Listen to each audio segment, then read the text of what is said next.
รอดพ้นจากภัยพิบัติได้สถานการณ์นี้ทุกคนตระหนักแต่อย่าตื่นตระหนกคนไทยต้องมีสติเพื่อฝ่าวิกฤตโควิด -19 ไปด้วยกัน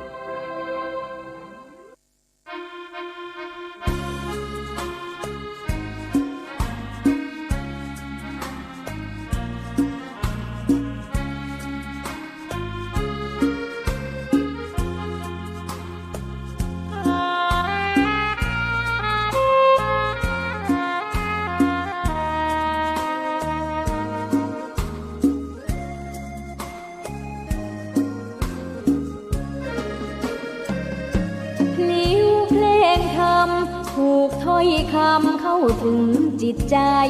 ฟังรายการวิทยุเสียงใสส่งถึงใจไปสู่ปลายนาสารธรรมน้อมนำมองพระศาสดาบอกผู้คนทั่วลาหันมาเข้าวัดฟังธรรมคลื่นเสียงนี้เป็นคลื่นธรรมะจากใจส่งถึงบ้านไกลบ้านไกลฟังได้สุขใจล้ำยามดึกดื่นค่ำคืนมีงานต้องทำเป็นคลื่นสารธรรมเน้นย้ำธรรมะเพื่อนใจเสียงคลื่นธรรมบอกหลักธรรมให้คลายความเหงาฟังเสียงธรรมะเบาเบาบอกเล่าถึงคนบ้านไกลสื่อธรรมะบอกลดละระหว่างด้วยใจสื่อไปถึงสวงในเข้าใจหลักธรรมหลักดีลิ้วเพลงธรรมผูกสัมพันธ์จิตใจร่าเริงฟังสาระธรรมะบันเทิงรื่นเริงในชีวิตยามวันว่างเดินทางไปเยี่ยมสถานีนัดพบกันน้องพี่วันนี้วันดีวันเสาร์สวดมนต์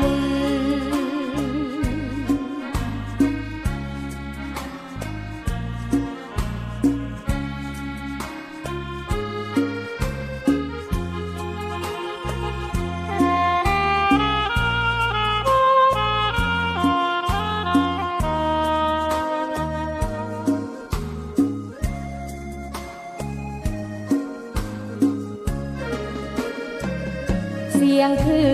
นธรรมบอกหลักธรรมให้คลายความเหงาฟังเสียงธรรมะเบาเบา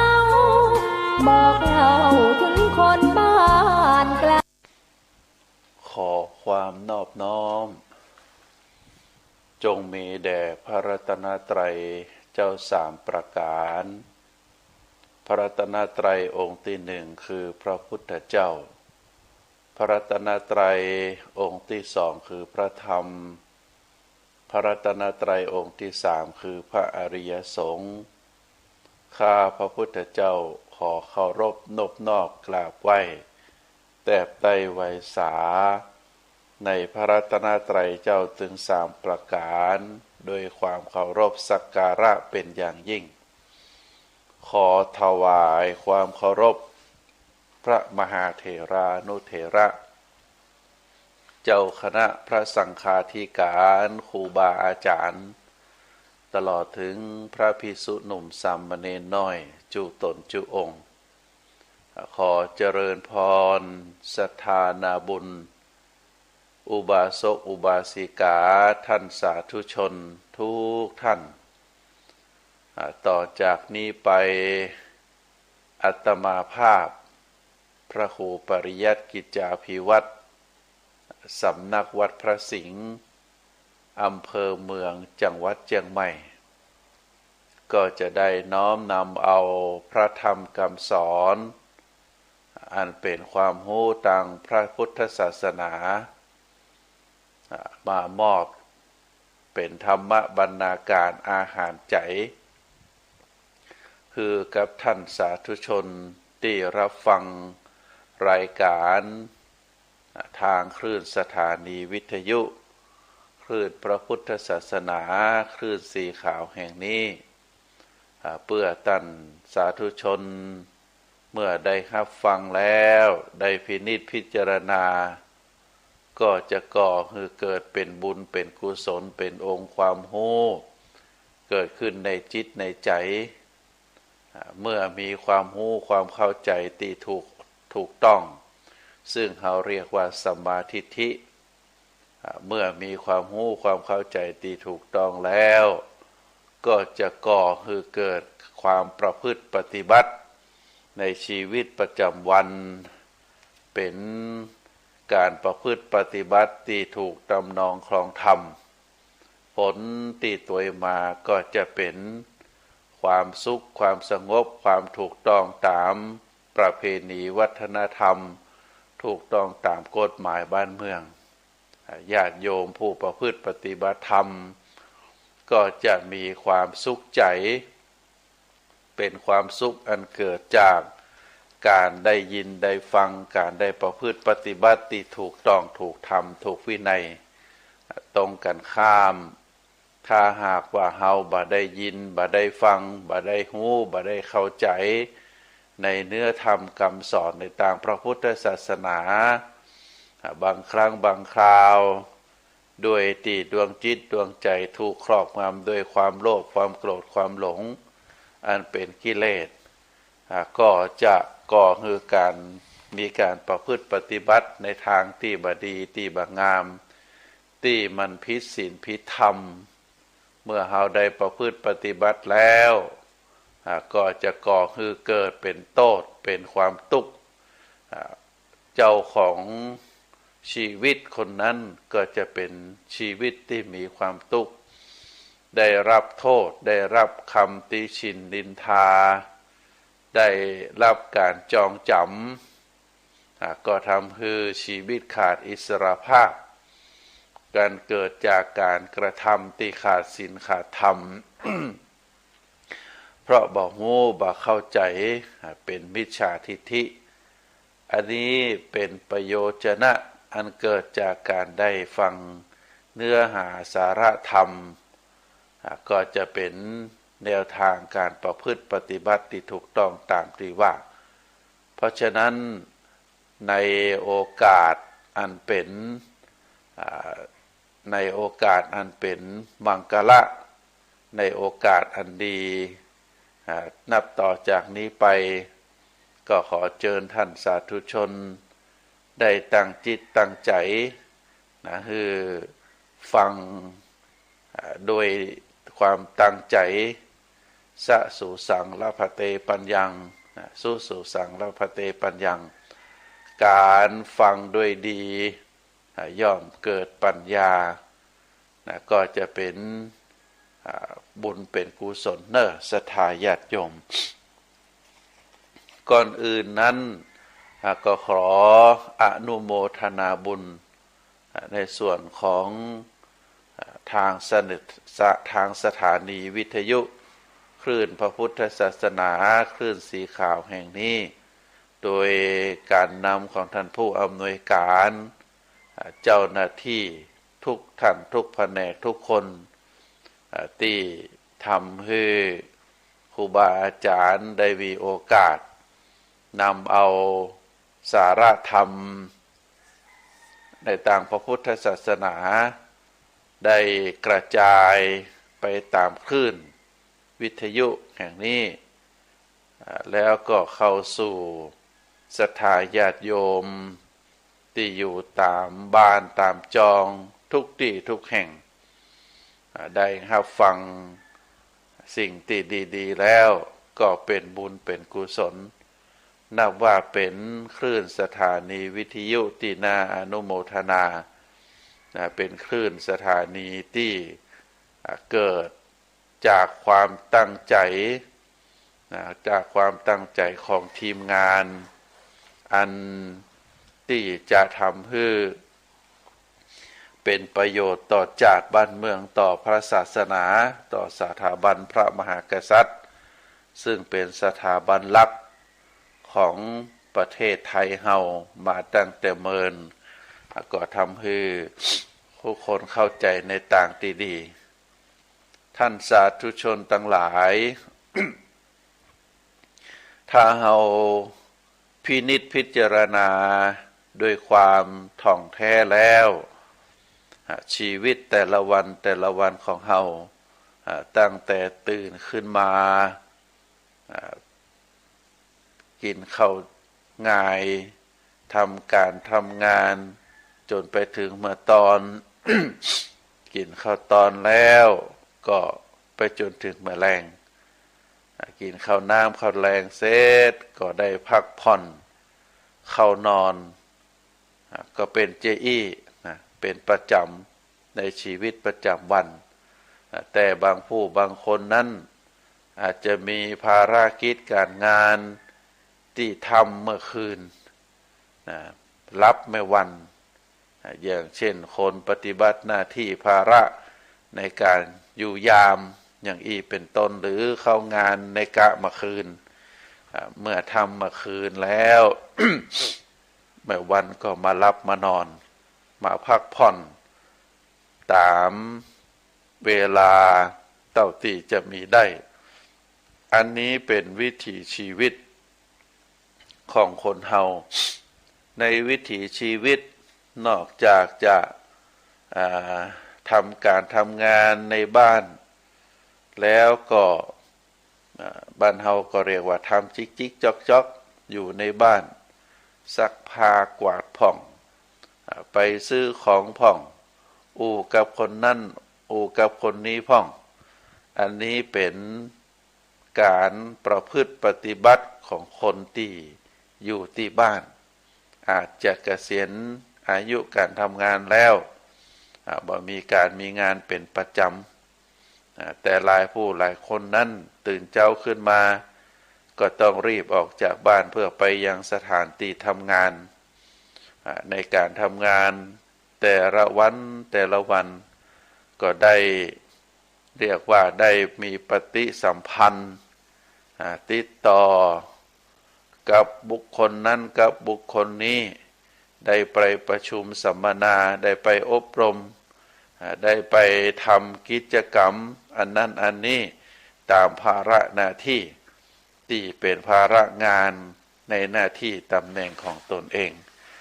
อันนี้ก็ถือว่าเป็นการทำงาน เพราะฉะนั้นเราจะหันว่าในแต่ละครั้งแต่ละคราวการทำงานก็ดีการได้ปะผู้คนก็ดีหรือการได้มีส่วนในการกระทำตึงในส่วนของตัวเองในส่วนสังคมในส่วนของส่วนรวมในส่วนขององค์กรที่ตัวเองทำงานอยู่ก็ดีตึงหมดตึงมวลนี้เราเรียกว่าเป็นการกระทำการกระทำเขาก็เรียกว่าเป็นกรรมนะเพราะฉะนั้นในทางพระพุทธศาสนาถ้าอูถึงเรื่องกรรมแล้วมีนัยยะความหมายก็คือสิ่งที่เราได้ทำไว้บอกว่าจะเป็นการกระทำในอดีตปัจจุบันและก็กรรมที่จะกระทำในอนาคตกรรมที่ทำไว้นี้ก็จะเป็นเราเรียกว่าเป็นผล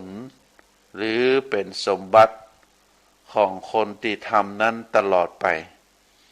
คนทำกรรมบอกว่าจะเป็นกรรมดีหรือกรรมชั่วกรรมนี่เป็นคำกลางๆแต่ถ้าเป็นฝ่ายดีเขาก็เรียกว่าเป็นกรรมดีหรือแหมอย่างหนึ่งเขาก็ห้องว่าเป็นกุศลกรรมถ้าเป็นกรรมฝ่ายชั่วกรรมบดีเขาก็เรียกว่าเป็นอกุศลกรรมในกรรมดีหรือกรรมบดีนี้ก็ย่อมเป็นเจ้าของกรรมหมายถึงผู้ที่กระทำเขาจะทำกรรมดีหรือกรรมบดีก็แล้วแต่คนทำนั้นย่อมเป็นเจ้าของกรรม และก็จะเป็นผู้รับผลของกรรมนั้นตัวเองเมื่อทำกรรมใดไว้แล้วจะปฏิเสธผลของกรรมอันนั้นบ่ได้เมื่อถึงคราวที่กรรมนั้นคือผลเจ้าของกรรมก็จะต้องรับผลของกรรมนั้นอย่างหลีกเลี่ยงบ่ได้อันนี้เป็นคำสอนในทางพระพุทธศาสนาได้ได้กล่าวถึงที่มาที่ไปของคำว่ากรรมก็เฮาในฐานะที่เป็นเจ้าพุทธ เฮาในฐานะที่เกิดมาพบพระพุทธศาสนาพระพุทธศาสนาสอนเฮาจะต้องเชื่อผลของกรรมถ้าปฏิเสธว่าเฮาบ่เชื่อกรรมเฮาบ่สนใจในเรื่องเหล่านี้อันนั้นเป็นคนนอกศาสนาบ่ใช่เป็นคนศาสนาพุทธศาสนาพุทธนั้นจะต้องเชื่อเรื่องกรรมเชื่อเรื่องบาปเชื่อเรื่องบุญเชื่อเรื่องการตรัสรู้เป็นพระพุทธเจ้าขององค์สมเด็จพระสัมมาสัมพุทธเจ้าท่านสาธุชนทั้งหลายสัตวโลกทั้งมวลมีความแตกต่างกันบ่มีความที่ว่าเหมือนกันสัตวโลกทั้งมวลที่อยู่เกิดมาในโลกนี้มีความแตกต่างกันตึงโดยรูปร่างหน้าตาสติปัญญาฐานะการทำงานและก็ฐานะการเงินบางคนมีรูปร่างดีสมประกอบบางคนขี้เลี้ยวขี้เล่บ่สมประกอบบางคนเฉลียวฉลาดบางคนโง่เขลาบางคนมียศมีศักดิ์ศรีบางคนก็ด้อยวาสนาด้อยยศด้อยศักดิ์บางคนนั้นก็จะร่ำรวยมียศถาบรรดาศักดิ์มีทรัพย์สมบัติตึงบริวารสมบัติแล้วก็ทรัพย์สมบัติมีเป็นจำนวนนักกินบ่หมดในชาตินี้แต่ว่าคนบางคนนั้นก็ยากจนคนแค้นตะคัดขัดสนหาเจ้ากินข้ามบางทีก็บ่มีอย่างจะกินเหล่านี้ก็ล้วนมาจากกรรมคือการกระทำของผู้นั้นเขาจะเนี่ยไอ้อย่างก็ดีนะที่เป็นกรรมดีที่เป็นกรรมซื่อสัตย์สุจริตอันนี้ก็จะเป็นบุญเป็นกุศลนะถ้าเขาในอดีตหรือในปัจจุบันเขาก็จะได้รับผลเป็นความดีอันนี้หมายความว่าคนหนึ่งถ้าเป็นคนดีเป็นคนซื่อสัตย์สุจริตทำกรรมที่เป็นบุญเป็นกุศลเข้าไว้แต่อดีตหรือในปัจจุบันก็จะได้รับผลเป็นความดีรับแต่สิ่งที่ดีแต่ถ้าหากว่าเขาผู้นั้นทำสิ่งที่บดีเป็นทุจริตเป็นบาปอกุศลไว้ตั้งแต่อดีตหรือปัจจุบันบุคคลคนนั้นก็จะได้รับผลที่เป็นความบดีมีความผิดปกติโดยประการต่างๆสัตวโลกทั้งปวงนี่ท่านสาธุชนย่อมเป็นไปตามกรรมเนอะและก็เป็นผู้รับผลของกรรมที่ตัวเองกระทำนั้นเป็นไปอย่างนี้กฎแห่งกรรมนี้ถือว่าเป็นกฎที่ยุติธรรมที่สุดและมีความเสมอภาคกันที่สุดสำหรับมนุษย์เฮาแล้วก็เป็นกฎที่ทำให้เฮาว่าจะยากดีมีจนจะได้นะก็เท่าเทียมกันทุกคนนั้นก็เป็นเจ้าของแห่งผลของกรรมนั้นรถที่แล่นไปมาเพราะมีมุดหรือน็อตทำหน้าที่ควบคุมยึด คือมันมั่นในส่วนต่างๆของรถนั้นทำให้ชิ้นส่วนของรถยึดติดแน่นหนาเมื่อรถแล่นไปแล้วก็บัดติคัดก็ทำให้การวิ่งการเล่นของรถนั้นเป็นไปโดยความแคล้วคลาดปลอดภัยถึงจุดหมายปลายทางก็เพราะว่ามีมุดมีน็อตทำหน้าที่ควบคุมยึดตึงส่วนต่างๆฮือบ่ฮือเคลื่อนไหวบ่ฮือโยกย้ายฉันใดกรรมที่เฮาทำไว้ก็คอยผูกพันเฮาไว้ตลอดถ้าเป็นกรรมดีก็จะให้ผลเป็นความดีและความดีนั้นก็จะส่งผลให้ได้รับความสุขความเจริญมีความก้าวหน้าแต่ถ้าเป็นกรรมบดีเป็นกรรมชั่วเป็นบาปเป็นอกุศลก็จะให้ผลเป็นความชั่วและก็ความชั่วนั้นก็จะส่งผลให้ได้รับความทุกข์ความตกต่ำถดถอยแหมทอดนึ่งอันนี้เป็นความหมายในยะที่ตามพระพุทธศาสนาได้สอนให้เจ้าพุทธของเฮาได้เข้าใจก็คือให้ทำแต่ในกรรมที่ดีกรรมที่เป็นกุศลกรรมกรรมที่มันประพฤติกฎหมายประพฤติระเบียบประพฤติจารีตประเพณีประพฤติศีลธรรมอันนั้นเขาเรียกว่าเป็นกรรมฝ่ายดีแต่ถ้าเป็นกรรมฝ่ายบดีก็คือฝ่ายที่ทำแล้วมันเป็นผิดศีลผิดธรรมผิดกฎหมายบ้านเมืองผิดระเบียบประเพณีเพราะฉะนั้นคนดีที่ทำกรรมดีไว้เมื่อกรรมดียังบ่ฮือผลจะไปพึ่งจะไปท้อแท้ทดถอยอ่อนอกอ่อนใจก็ต้องตั้งหน้าตั้งตาทำความดีต่อไปส่วนคนชั่วที่ทำความชั่วไว้ก็จะไปลำพองใจมีความภาคภูมิใจว่าบางหันจะได้ชั่วตรงไหนมีแต่ความดีมีแต่ความสุขอย่างเดียวความชั่วคือผลเมื่อใดบุคคลคนนั้นก็จะร้องบ่ออกและก็จะได้รับความทุกข์ได้รับความทรมานได้รับผลอันสะสมแก่กรรมที่ตนได้ทำไว้เรื่องของกรรมประมาทบ่ได้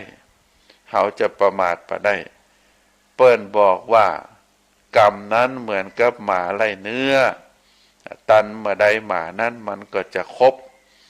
จะกัดเหมือนกับกรรมเพราะฉะนั้นก็ต้องระมัดระวังคนที่เชื่อเรื่องกรรมและก็ผลของกรรมย่อมอายเรียกว่าละอายความชั่วกลัวบาปมาทำอะไรอย่างที่เป็นบาปเป็นความผิดบก่อปัญหาให้แก่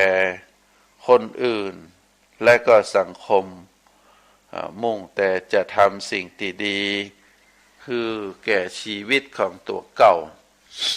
ส่วนคนที่บ่เชื่อในเรื่องของกรรมก็จะทำอะไรอย่างตามความชอบใจเพียงเพื่อให้ตัวเองได้รับความสุขได้ตอบสนองความต้องการตอบสนองความอยากทางด้านจิตใจที่ถูกครอบงำไปโดยความโลภความโกรธความหลงโดยที่ให้ตัวเองนั้นได้รับผลสำเร็จสมหวังตามความเป็นใจตามความพอใจของตนเองที่โลกเฮาลุกเป็นไฟทุกข์ย่อมย่าหาความสงบความสุขที่ถาวรบ่ได้ก็เพราะว่าคนบ่เชื่อ ในเรื่องกรรมมีมากขึ้นทุกวันเพราะฉะนั้นก็ฝากให้ศรัทธาญาติโยมว่าเรื่องกรรมนั้นเราจะต้องใส่ใจเราจะต้องพินิจพิจารณาในเรื่องของกรรมในแต่ละวันบ่ว่าจะเป็นท่านใดที่ทำหน้าที่ประกอบธุรกิจการงานทำหน้าที่ประจำหรือท่านใดที่ได้อยู่บ้านอยู่จองก็ทำหน้าที่ของตนเองตั้งแต่ตื่นขึ้นมาจนถึงเข้านอนในช่วงเวลาในแต่ละวันนั้นบางทีมันก็มีสิ่งที่เข้ามาหาชีวิตของเรา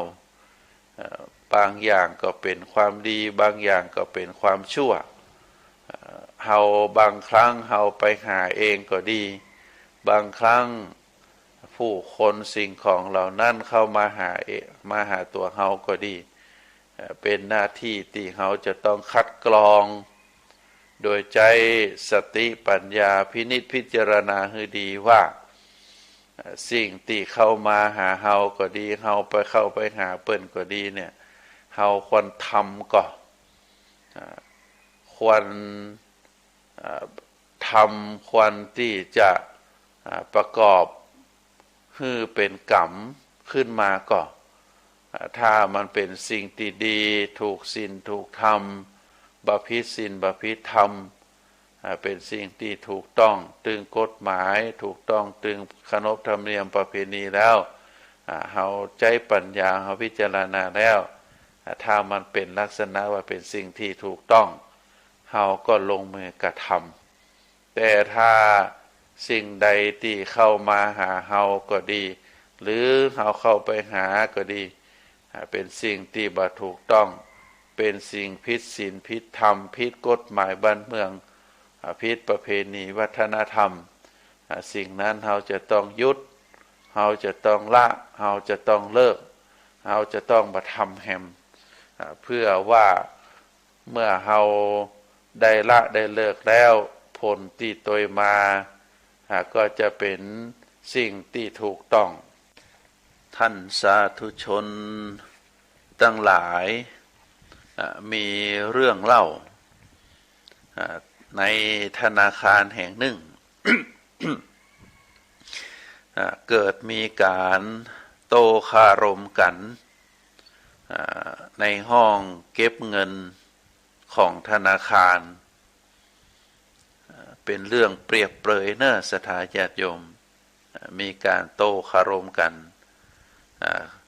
เปิ้นบอกว่าในตอนกลางคืนดึกดื่นคืนหนึ่ง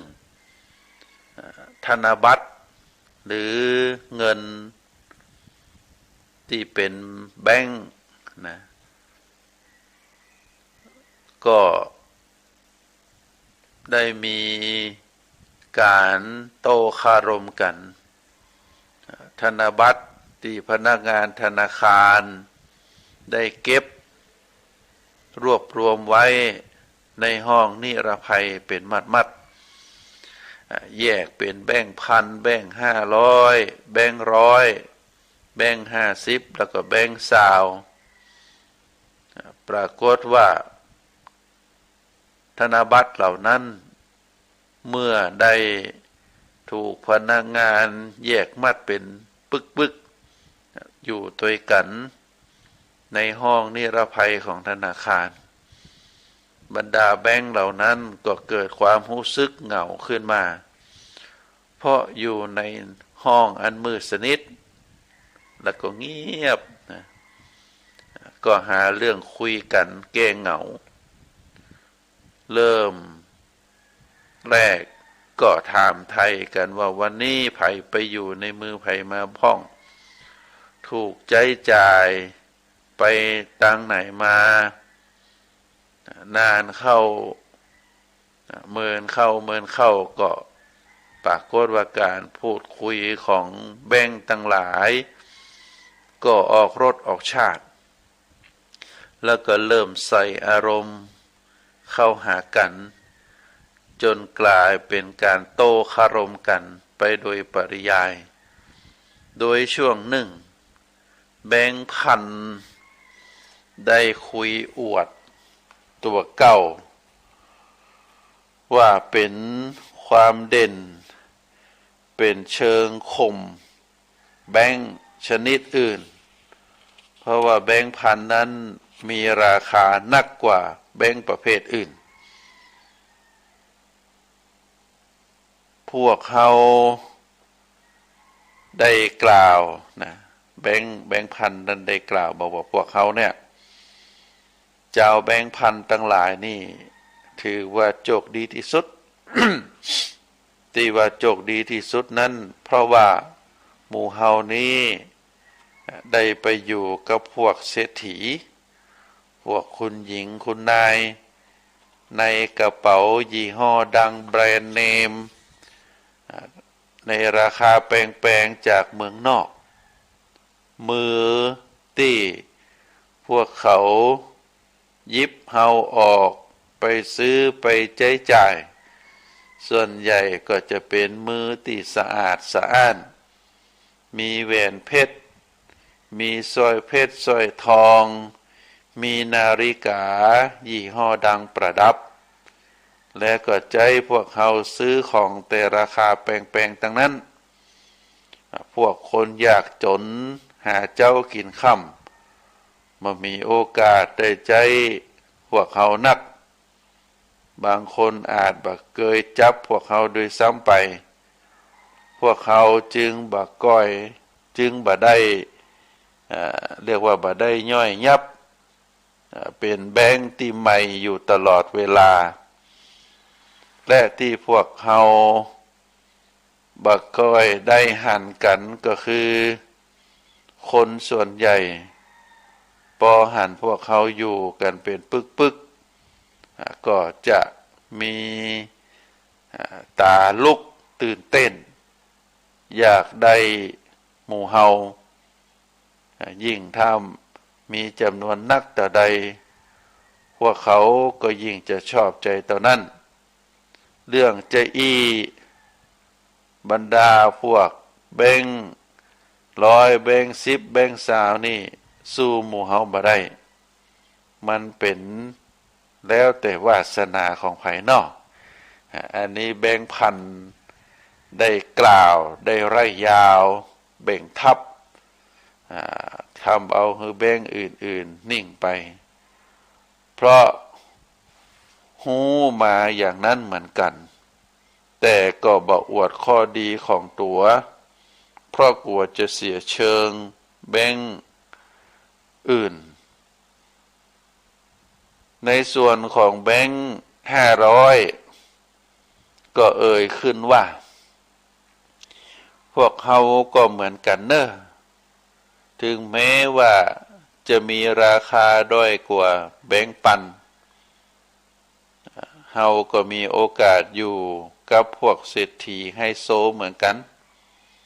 แต่พวกเขาก็ดีกว่าพวกแบงค์พันคือพวกเขามีโอกาสได้รับใช้ผู้คนในระดับกลางหรือระดับมนุษย์เงินเดือนหรือบางทีระดับเจ้าบ้านตัวไปก็มีเขาก็เข้าถึง ว่าไปแล้วหมู่เฮาก็ยังดีกว่าแบงค์100แบงค์50อยู่ดีอันนี้เป็นแบงค์500ได้กล่าวขึ้นส่วนแบงค์100ก็รู้สึกบ่พอใจที่ถูกแบงค์พันแต่แบงค์500คุยถมทับไว้แต่ก็บ่ยอมแป้งง่ายๆก็ได้เอาความดีของตัวเองขึ้นมาอวดว่าที่พวกท่านแบงค์พันแบงค์500จะยิ่งใหญ่แค่ไหนก็แล้วแต่ก็จะสู้หมู่เฮาแบงค์100บ่ได้ผู้คนเขานิยมใจหมู่เฮานักกว่าเพราะการจับจ่ายคล่องบ่ต้องวิ่งไปหาเงินทอนมาเมื่อจะซื้อของ จึงชอบใจบริการหมู่เฮาแบงค์ร้อยเฮาได้รับใจและอยู่กับคนทุกระดับชั้นทั้งเศรษฐีและก็คนจนพวกเขาคุ้นเคยทั้งนั้นแม้จะพกพานักไปหน่อยแม้จะมีก้าน้อยกว่าพวกท่านแบงค์ใหญ่ๆแต่ก็บ่มีไผรังเกียจหมู่เฮาโดยเฉพาะคนจนนั้นเพียงแค่ได้เห็นได้เป็นเจ้าของหมู่เฮาแล้วก็ทำให้หมู่เฮาก็ทำให้เขาเหล่านั้นก็ได้หันแบงค์ร้อยแล้วก็ตาลุกและก็มีความสุขได้เหมือนกันอันนี้เป็นกรรมกล่าวของแบงค์ร้อยทีนี้เหลือกับแบงค์50แล้วก็แบงค์20 2แบงค์นี้ต่างก็นั่งฟังรับฟังโดยความนิ่งบรรดาแบงค์ใหญ่ๆแบงค์พันแบงค์500แบงค์ร้อยได้อู้อวด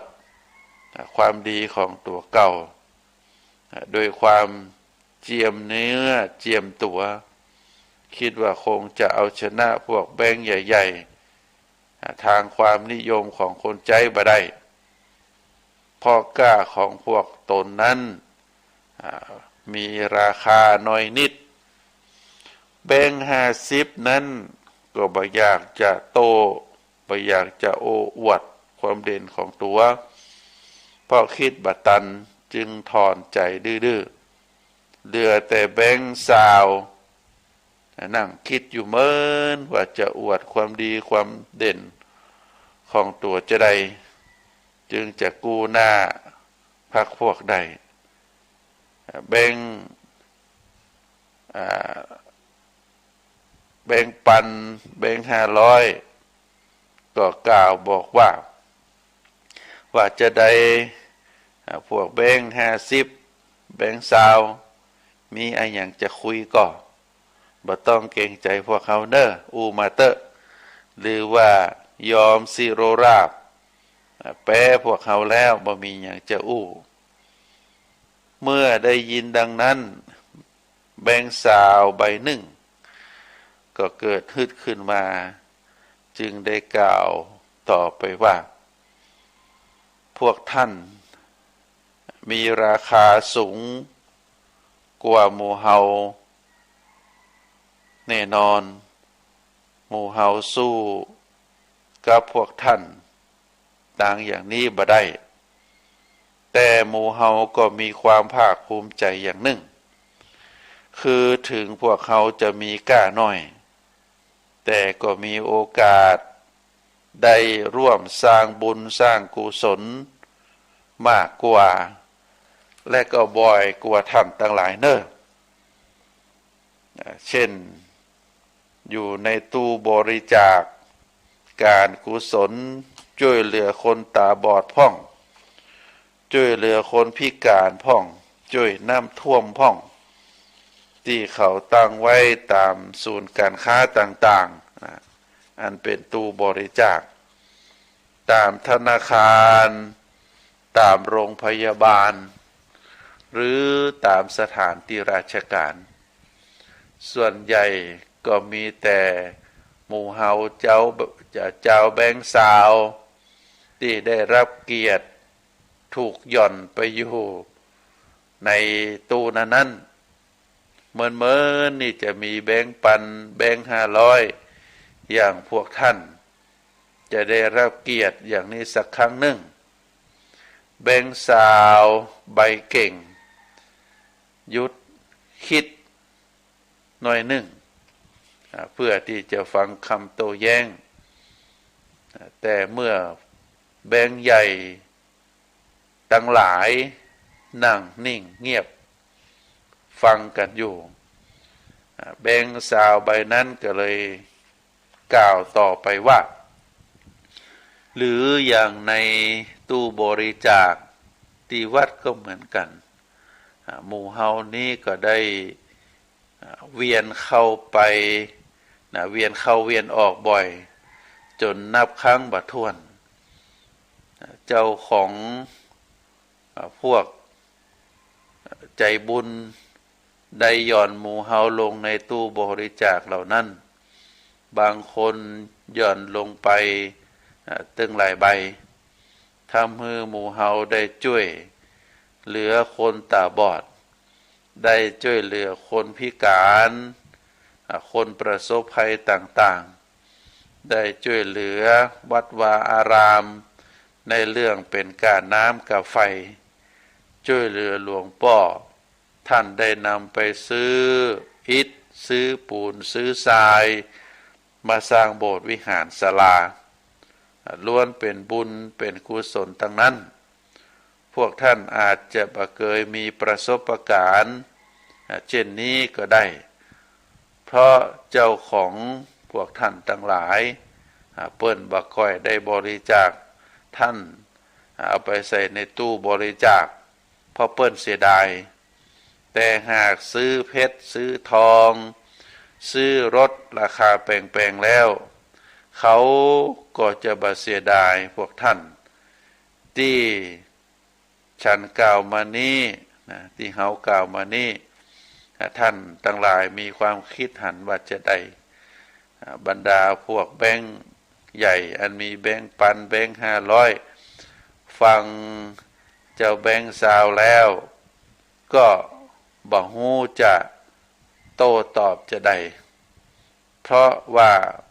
มันเป็นความจริงทุกอย่างจึงได้แต่คิดว่าพวกตนแม้จะมีราคาสูงแต่บ่ค่อยได้มีส่วนร่วมในการสร้างบุญสร้างกุศลตรงกันข้ามถูกใจเป็นเครื่องมือในการทำบาปนักกว่าเลยคิดไปว่าเมื่อใดหนอจะได้ไปอยู่กับเจ้าของผู้ใจบุญใจกุศลจะได้มีส่วนร่วมในการทำบุญทำกุศลและทำประโยชน์ชนะคือแก่คนพิการคนได้ทุกข์ยากและก็ได้ช่วยเหลือพระศาสนาอย่างแบงสาวพ่องการโตคารมในคืนนั้นก็ผ่านไปอย่างสงบสุขพอลุงเจ้าขึ้นมาเจ้าหน้าที่ธนาคารก็ได้ขนย้ายแบงค์เหล่านั้นออกไปหมดเพื่อเข้าสู่วงจรตามหน้าที่ต่อไปอันนี้เป็นเรื่องเปรียบเปยเน้อท่านสาธุชนเป็นการกล่าวระหว่างแบงค์เงินที่มีราคาแพงกับแบงค์เงินที่มีราคาน้อยทุกคนนั้นมีจุดเด่นเอาความเด่นของตัวเก่าแต่ก็เป็นการเปรียบเปยว่าแบงค์20นั้นมีความภาคภูมิใจถึงแม้ว่าราคาของตัวเองนั้นมันนักแต่ก็ได้มีโอกาสช่วยเหลือคนพิการช่วยเหลือในสิ่งที่คนทั้งหลายได้ประสบอุบัติเหตุอุบัติภัยได้ช่วยเหลือวัดวาอารามเป็นก้าน้ำก้าไฟสร้างโบสถ์สร้างวิหารเพราะว่าคนทั้งหลายเมื่อไปทำบุญที่วัดก็มักจะใส่บริจาคโดยแบงค์20เป็นจำนวนนักก็มีแบงค์100ปลายแบงค์พันแบงค์500นี่ก็บ่ค่อยจะมีอันนี้เป็นการเล่าการบอกในส่วนของความดีของแบงค์20ในส่วนของแบงค์ที่มีราคานักแบงค์พันแบงค์500ก็จะใจคนรวยเปิ่นไปใจซื้อของในราคาแพงอย่างเป็นต้นในการเปรียบเปรยความรู้ความเข้าใจอันเกิดจากการสนทนาของแบงค์ทั้งหลายนี้เฮาก็จะได้ความสรุปว่าการดูถูกดูหมิ่นหรือการยกตนข่มคนอื่นที่ด้อยกว่าตัวกว่านั้นเป็นกิริยาที่บ่งดงามที่ถูกแล้วควรจะเห็นอกเห็นใจบ่ควรที่จะไปซ้ำเติมให้เขาเกิดความรู้สึกมีปมด้อย เพราะคนเฮาทุกคนย่อมต้องการที่จะเป็นคนดีย่อมต้องการที่จะสมบูรณ์เพรียบพร้อมต้องการที่จะมีค่าสูงในสายตาของคนอื่นด้วยกันทั้งนั้นต้องการที่จะเป็นความดีเป็นคนดีต้องการที่จะมีความสมบูรณ์เพรียบพร้อมต้องการที่จะมีค่าสูงในสายตาของคนอื่นแต่ก็บ่อาจจะเป็นอย่างนั้นตามที่ตนเองต้องการได้ทุกคนไปแม้จะพยายามหรือดิ้นรนอย่างใดก็บ่ได้เพราะขัดกับความสามารถตลอดถึงพื้นฐานทางสังคมต่างการศึกษาที่ได้รับการศึกษามาแล้วก็มีสภาพร่างกายและจิตใจที่บ่เหมือนกันที่บ่เท่ากันจึงทำให้เกิดความแตกต่างกันไปความหันอกหันใจและก็ความเข้าใจนั้นต่างหากที่ควรมีให้แก่กันและกันแทนการดูถูกดูหมิ่นและคนเฮานั้นบ่ว่าจะอยู่สูงอยู่ต่ำจะเด่นจะด้อยกว่ากันจะใดก็แล้วแต่ท่านสาธุชนก็ย่อมต้องพึ่งพาอาศัยซึ่งกันและกันทั้งนั้นบ่อาจที่จะอยู่ตามลำพังของตนได้เช่นเจ้าของบริษัททางร้านหากบ่มีคนที่เป็นลูกจ้างมาเป็นพนักงานเป็นคนงานก็บ่อาจจะสร้างฐานะบริษัทห้างร้านให้ใหญ่โตได้ทำนองเดียวกันคนยากคนจนที่มีฐานะบ่ดีบ่มีงานบ่มีถ้าหากบ่มีงานบ่มีบริษัทหมู่นี้ขึ้นมาก็จะบ่มีงานทำบ่มีรายได้แล้วก็จะว่างงานเกิดความเดือดร้อนตัวไปเพราะฉะนั้นท่านจึงกล่าวว่าฮักกันไว้ดีกว่าจังกันยกย่องกันไว้ดีกว่าดูหมิ่นเหยียดหยามกันจะได้พึ่งพาอาศัยกันและก็บ่เดือดร้อนด้วยกันอันนี้ก็อยากจะให้ศรัทธาญาติโยมได้พินิจพิจารณาเนอะเฮาในฐานะเป็นบุคคลคนหนึ่งในสังคมความแตกต่างในสังคมนั้นมีนักทุกคนนั้นบ่เหมือนกันที่มันบ่เหมือนกันก็เพราะว่าแต่ละคนนั้นได้ทำกรรมมาบ่เหมือนกันเหมือนที่ได้อู้ไว้ในข้างต้นบางคนก็ได้ทำกรรมดีเมื่อได้ทำกรรมดีไว้บุญกุศลฝ่ายดีก็เข้าสนับสนุนคือมีฐานะมีทรัพย์สมบัติเพียบพร้อมด้วยความคุณงามความดีเพียบพร้อมด้วยหน้าที่การงานเพียบพร้อมด้วยยศถาบรรดาศักดิ์ก็เพราะว่ามีบุญส่งมาดีแล้วก็ในบางผู้บางคนนั้นไม่ได้ทำคุณงามความดีทำแต่บาปอกุศลหรือบางครั้งบางคราวบุคคลนั้นก็ทำความดีพ่องทำบาปพ่องสลับกันไปอย่างอีเป็นต้นก็ทำให้ชีวิตลุ่มๆดอนๆหมู่เฮาต่างหลายเมื่อเป็นลักษณะแบบนี้แล้วบ่ว่าเฮาจะอยู่ในฐานะใดของสังคมจะเป็นคนมั่งมีเป็นคนปานกลางเป็นคนต่ำต้อยเฮาก็ต้องพยายามที่จะพัฒนาตัวเฮาโดยการที่จะต้องทำกรรมดีเข้าไว้แต่ถ้าเฮาบ่มีความมุ่งมั่นบ่มีความพยายามที่จะสร้างคุณงามความดีชีวิตของเฮาก็จะตกต่ำแล้วต่ำแหมบ่ฮู้จะงอกเงยขึ้นมาอยู่ในสังคมได้จะใดก็เพราะว่าชีวิตของเฮานั้นไร้คุณงามความดีเฮาบ่ทำการบ่ทำงานจะไปขอเปิ้นอย่างเดียวเหมือนกับเป็นขอทานมันก็บ่ถูก ราะนั้นก็ฝากให้ศรัทธาญาติโยมทั้งหลายได้พินิจพิจารณาในเนื้อหาสาระธรรมที่นำเอามาฝากวันนี้อันที่หนึ่งก็เชื่อเรื่องกรรมอันที่สอง